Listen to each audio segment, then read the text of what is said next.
네, 문재인 전 대통령이 이 서해 공무원 피격 사건과 관련해서 이 당시에 책임자들이었던 분들을 줄줄이 구속 또는 수사하고 있는 것과 관련해 어제 입장문을 내놨다고 저희들이 전해드렸죠.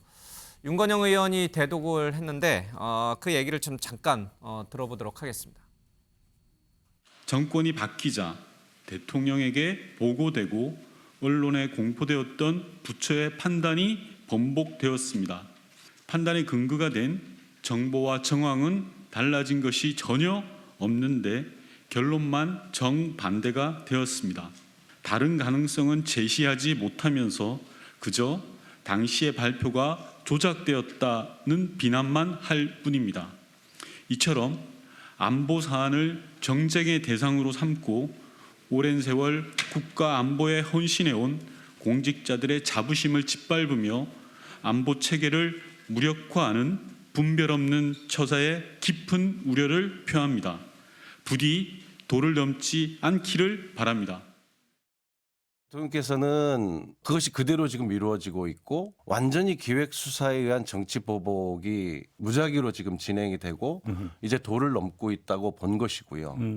대통령으로서는 당시의 어떤 안보 현안에 대해서 전체적으로 부정하고 나오는 것으로 보고 더는 참으실 수 없었던 것 같아요. 문재인 전 대통령께서 선을 넘지 마라. 이 발언은 제가 아는 문재인 전 대통령의 성품으로서 가장 격한 표현이었다고 생각합니다. 이 정도면은 최극에 그친 분노의 표출이었다고 보기 때문에요. 네. 네, 문재인 전 대통령의 어제 입장문은 최극에 달하는 분노의 표출이다. 이런 분석이 나오고 있습니다. 고민정 의원도 이제 그런 같은 비슷한 얘기를 했고요. 지금 임종석 전 비서실장도 오랜만에 또 언론 인터뷰에서 같은 비슷한 얘기를 했습니다. 김우영 위원장님, 진짜 어제 문재인 전 대통령의 입장문 수위는 생각보다 굉장히 셌던 건가요? 네.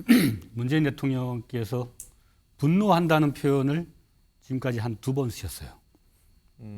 과거 MB 대통령의 그 노무현 대통령 죽음을 언급했을 때 그때 분노한다는 표현을 했었고 대선 과정에서 윤석열 후보가 과거 정권에 대한 청산을 할 수 있다 그런 표현을 했을 때 분노한다는 표현을 했고 이번에는 선을 넘지 마라라는 표현을 한 거는 상당히 이례적인 표현인 건 분명합니다.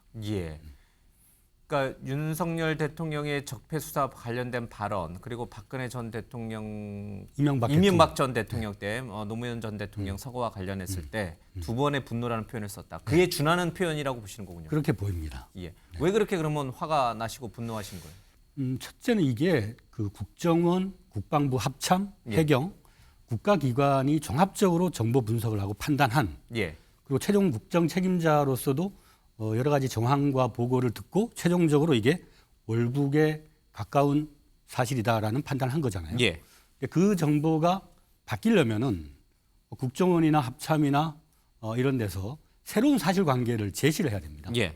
월북이 아니다라는 증거가 없어요. 그러니까 증거나 사실관계가 바뀌지 않았는데 정부의 태도가 바뀐 겁니다. 그거는 정권이 바뀌었기 때문에 정보가 바뀐 거예요. 저는 정권이 바뀐다 하더라도 국가는 연속돼야 된다.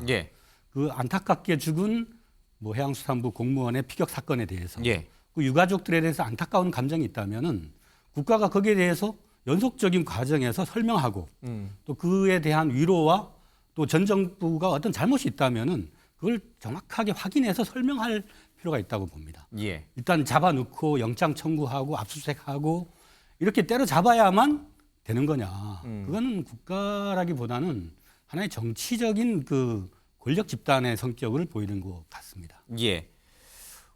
오늘 서훈 전 국가안보실장, 그러니까 이제 서해 공무원 사건과 관련해서 최종 의사 결정권자 가운데 한 명이었죠. 서욱 전 국방장관에 이어서 이 서훈 국가안보실장에 대해서도 구속 여부가 오늘 결정이 될 것 같은데 이를 앞두고 문재인 전 대통령이 강한 입장을 내놨습니다.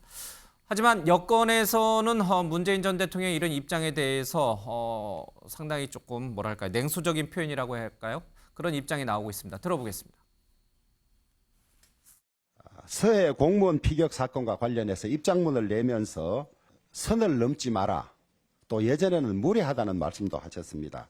국민을 향해서 무례하다고 한 말씀 자체가 얼마나 국민들에게 무례한 일입니까? 예. 어떻게 보세요? 오히려 주호영 원내대표는 무례하다라는 표현 자체를 꺼낸 문재인 전 대통령이 오히려 국민께 좀 잘못한 거 아니냐 이런 식이에요?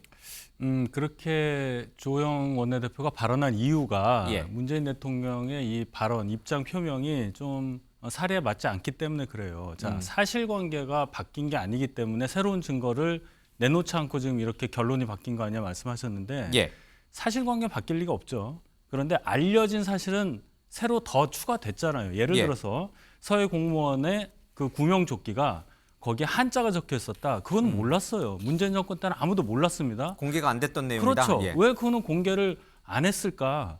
그게 알려졌으면 국민적 여론이 과연 월북으로 판단을 했을까? 예. 왜냐하면 처음부터 그 구명조끼를 입지 않았다고 봐야 되는 거고, 왜냐하면 국내에는 한자가 적힌 구명조끼가 없으니까요. 예. 그렇게 되면 표류의 가능성이 훨씬 높아지잖아요. 왜 그 얘기는 안 했을까? 이런 의문이 국민적으로는 드는 것이고, 두 예. 번째는 유가족 말씀하셨잖아요. 유가족에 대해서 문재인 정부 때 문재인 대통령은 과연 무슨 답을 했던가? 예. 유가족이 줄기차게 요구했습니다. 정보를 공개해달라, 만나달라. 전혀 그런 거에 대해서 응답 안 하셨잖아요. 예. 그래놓고 이제 와서 유가족에 대해서 뭔가를 잘하려면 사실관계에 근거해서 쭉 가야 된다고 말씀하셨기 때문에 제가 유가족 부분도 짚어서 좀 지적을 해봤습니다. 지금 이제 이렇게 문재인 전 대통령이 입장문까지 내놓은 것은 아마 이 서훈 전 국가안보실장에 대한 구속영장 결과가 오늘 나오기 때문이겠죠. 그 얘기, 영장 실질 심사에 참석했던 서훈 전 원장의 모습과 또 여야 얘기를 좀 들어보고요. 좀 통틀어가지고 좀 논평을 듣도록 하겠습니다. 부장님 영장 심사 좀 신경 한 말씀 부탁드리겠습니다. 어떻게 소명하실 건지 한 말씀만 좀 부탁드립니다. 첩보 처리 과정에 대통령의 지시가 있었나요? 검찰 수사에 할 말 있으신가요? 당시 정부에서 정책 판단을 한 건데 그 정책 판단에서 사업 잣대를 들이대는 것은 옳지 않다. 서훈 전 실장에 대해서 영장 청구한 것을 저희들은 납득하기 어렵다라고 생각하고요. 어떻게 전직 대통령이 국민의 생명을 지키지 못하고 죽여놓고 나서 도를 넘는다. 자기의 치부가 자기의 거짓말이 들통나니까 그걸 건들지 말라고 하는지 저는 분노스럽습니다. 현재 검찰에서 진행되고 있는 수사의 대부분은 이전 정부부터 계속 진행해 오던 수사입니다. 전직 대통령께서는 재임 기간 중 국가와 국민을 대표하시는 분이었기 때문에 저희가 이를 처리하는 데 있어서 신중에 신중을 거듭하고 있고 수사팀도 충분히 절제하고 있다고 저는 그렇게 알고 있습니다. 예, 검찰총장의 얘기까지 좀 들어봤습니다. 이 수사는 문재인 전 대통령 때부터 계속 해오던 진행되어 오던 수사다. 이제 현 정부에서 시작된 게 아니다. 이제 이런 입장인 것 같습니다. 구속영장 여부에 대해서는 뭐 제가 여쭤본다 한들 재판장 부장판사의 마음에 알지를 못하니까 이 정도로 파괴력이 있는 그런 사안인가요? 왜냐하면 문재인 정부 때 민간인이잖아요. 공무원이지만 어쨌든 간에 일반 국민이죠. 일반 국민이 그러니까 바다에 실족을 했다가 그걸 제대로 구하지 않았고 거기서 또 사실은 이게 역사적으로 이런 일이 있었나 싶을 정도인데 북한에 의해서 불에 타서 죽게 됐어요. 그리고 시신도 전혀 구하지 못했습니다. 근데 충분히 구할 수 있는 상황. 그때는 이제 코로나 국면이었다는 것도 조금 설명을 해주셔야 돼요. 코로나 불태워지는 과정에서 여러 가지 가능성이 있습니다. 근데 그 중간에 시간 동안에 대통령실 청와대죠, 그 당시에 청와대와 그 안보 라인에서는 충분히 구할 수 있지 않았느냐라는 국민적인 의구심이 있었죠, 그때도. 그리고 유가족들은 계속 억울함을 호소했었고요. 그런데 굉장히 신속하게 월북이라는 결론을 냈어요. 월북이라는 그 당시에도 구체적인 증거는 제시하지 못했고요. 근데 그 이후에 저희 이제 윤석열 정부 들어선 다음에 조사를 해보니까 뭐 기록이 삭제됐다라든지, 그 다음에 사실은 월북으로 최종 결론을 낼 만한 구체적인 증거가 없었다라는 것들이 지금 공유되고 있고요. 그 부분에 대해서 검찰은 상당히 신빙성 있게 그 자료를 들여다보고 있는 것 같습니다. 그리고 지금 저는 문재인 대통령이 왜 이렇게까지 강경한 발언을 하는지가 저도 이해가 안 되는 게, 지금 문제 이 주체는 서훈 전 안보실장이에요. 예. 알겠시겠지만 구속영장 청구됐고 지금 이제 심사 들어갈 건데요. 판단을 했고 이 부분이 서훈 실장이 최종 결정을 내렸다고 하고 있거든요. 예. 그리고 문재인 대통령 오늘 지금 입장문에서도 나는 판단을 수용했다. 어떻게 보면 약간 책임을 회피하는 그런 발언을 했는데 예. 왜 문재인 대통령이 이 검찰의 마지막 칼끝이 나에게 올 거라고 생각을 해서 이런 입장문까지 좀 과도한 입장문을 냈는지는 저도 사실은 이해가 안 되는 부분이 있습니다. 예. 그러니까 문재인 대통령이 정말 검찰이 최종적인 목표는 나다. 문재인 전 대통령을 향할 것이다라는 그런 두려움이나 아니면 그런 분노 때문인 건지 예. 아니면 당내에서 여기서 밀리면 문재인 정부 때 청와대 전체가 위험해질 수 있다라는 그런 우려 때문에 아니면 문재인 대통령을 방어막으로 내세우는 건지 이 부분에 대해서는 좀 더 지켜봐야겠지만 어쨌든 문재인 대통령의 지금의 이 입장문은 사실은 시의적절하지 않다. 그리고 본인에게나 아니면 민주당에도 다 그렇게 도움이 되지는 않을 것 같다는 생각입니다. 그러니까 두 가지 가능성을 얘기했네요. 문재인 전 대통령이 검찰 수사의 칼끝이 자신으로 향하고 있기 때문에 이걸 막기 위해서 냈을 가능성, 입장문을, 강경한 입장문을.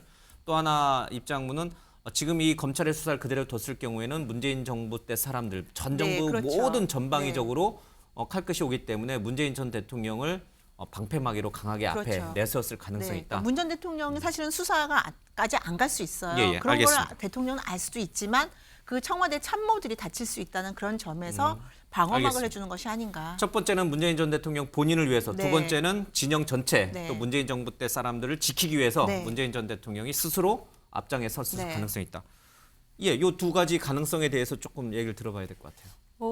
그 가능성이 없지 않죠. 왜냐하면 우선 그 서욱 전 국방부 장관, 그다음에 김홍희 전 해경청장 두 분에 대한 구속영장이 청구가 됐었고 실제 구속이 됐죠. 예, 됐었죠. 그리고 나서 이제 서훈 안보실장으로 가고 뭐 그다음에는 박지원 국정원장으로 가고 그다음 수순은 또 문재인 전 대통령에 대한 총체적 책임을 지라고 요구할 가능성이 매우 높은 이런 상황이죠. 근데 이제 문재인 전 대통령 스스로 법률가시잖아요. 그러니까 논리적 개연성이 있어야 좀 수용할 수 있는데 지금 정부에서 얘기하는 것은 당시에 국방부, 해경, 국정원 그리고 특수정보라는 SI까지 총체적으로 다 종합 판단해서 최종 승인한 것은 대통령 본인이다. 이제 이런 말씀을 하신 겁니다. 그러니까 무슨 얘기냐면 이 문재인 정부의 안보 정책의 컨트롤 타워는 대통령인 본인인데 지금 관련해서 실질적으로 변화한, 그러니까 이를테면은 이 판단을 바꾸려면 사실이 변경이 돼야 되잖아요. 사실 그동안 알려지지 않았던 새로운 사실이 나온다든가 뭐 이런 것들이 있어야 되는데 국민의힘이나 검찰에서는 어쨌든 지금 나오는 것들을 은폐하려고 다 모든 것을 가렸다라고 입장을 내세우고 있는데 문재인 정부 측에서는 은폐한 게 없다. 뭘 잘못한 게 있어야 잘못을 시인할 거 아니냐라고 이야기를 하고 있는 것이죠. 쪽지 나온 거랑 전 해경청장이 뭐 이렇게 여러 가지 정보와 관련해서 난 못 본 걸로 하겠다라는 발언. 요거는 어때요? 요거는 새로 나온 게 아닌가요? 그 발언 자체만을 가지고 문제 삼기에는 실질적으로 그러면 중국어 한자가 쓰여져 있던 구명조끼가 나온 점, 그리고 또 하나는 중국 어선이 발견된 점. 그런데 왜 중국 어선과 중국어 한자가 쓰여 있는 구명조끼를 입은 분이 왜 북측 해역에서 발견됐는가 최종 밑으로 내려와야 되는데 표류하다가 다시 올라간 이유는 뭐냐? 이것에 대한 설명이 아직도 안 되고 있는 거잖아요. 이런 점 등을 등등으로 봤을 때. 구체적이고도 분명하게 설득이 안 되는 거죠. 그러면 이 부분에 대해서 분명한 설명을 내놓지 않는 가운데 모든 것은 문재인 정부가 다 은폐했으니 그와 관련된 책임을 져라라고 하는 것에 대해서는 도무지 납득할 수가 없다. 이와 관련해서는 제가 보기엔 앞으로 적극적으로 대응하겠다. 더 이상은 참을 수가 없다라는 선언으로 오늘 들립니다. 알겠습니다. 그러니까 뭐 문재인 전 대통령이 본인이 검찰 수사의 칼끝이 자신으로 향해 오는 것을 막기 위해서 또는 자기 진영 사람들, 문재인 정부 때 사람들이 다치는 것을 두려워해서 뭐 전면에 섰다. 이거보다는 논리적으로 이게 안 맞기 때문에 그것도 있고요. 또 하나는 전체적인 안보 판단에 대한 것을 완전히 뒤집히는 상황이 되는 거잖아요. 그러니까 그 부분에 대해서도 지적을 하려고 했던 것이 아닌가 싶습니다. 정권과 관계없이, 정권의 변화와 관계없이 안보 문제는 일관성이 있어야 되는데 그 부분이 흔들렸기 때문에 약간 이제 조금 뭐랄까 더 철학적이고 더 뭔가 포괄적인 그런 차원에서 이렇게 문재인 대통령의 입장문을 냈다 이렇게 보시는군요. 알겠습니다. 서훈 안보실장에 대한 구속영장이 어떻게 나오는지에 따라서 또 이 얘기는 또 맥락이 또 바뀔 것 같아요. 그렇죠? 방향이. 그래서 좀 지켜보겠습니다.